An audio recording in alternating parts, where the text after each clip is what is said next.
ബുദ്ധി കൊണ്ട് ഇരുന്നാ പോരാ.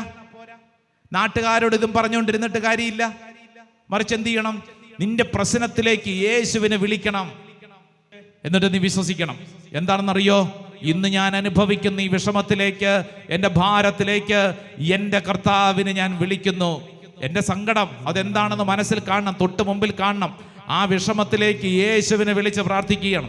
രണ്ട് കരങ്ങൾ നീട്ടി പിടിച്ചിട്ട് യേശുവേന്ന് ഒച്ചത്തിൽ വിളിക്കട്ടെ, നാവ് തുറന്ന് വിളിക്കട്ടെ, ഹൃദയം തുറന്ന് വിളിക്കട്ടെ, യേശുവേന്ന് വിളിച്ച് പ്രാർത്ഥിക്കട്ടെ.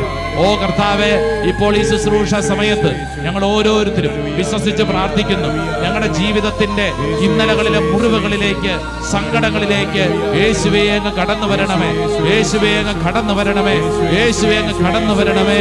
ആരാധന ആരാധന ആരാധന ആരാധന ആരാധന ആരാധന ആരാധന ആരാധന ആരാധന ആരാധന ആരാധന ആരാധന ആരാധന ആരാധന ആരാധന ആരാധന ആരാധന. രണ്ട് കരങ്ങളും യാചനാപൂർവം പിടിച്ചേ, എന്നിട്ട് പ്രാർത്ഥിച്ചേ. യേശുവേ വരണമേ, രക്ഷകാ വരണമേ, എൻ്റെ ജീവിതത്തിലേക്ക് സൗഖ്യമായിട്ട് വരണമേ. നമുക്കറിയാമല്ല ആ ഗാനത്തിന്റെ വരികളൊന്ന് പാടിക്കേ. യേശുവേ വരണമേ, രക്ഷകാ വരണമേ, രക്ഷകാ വരണമേ, ആമേൻ.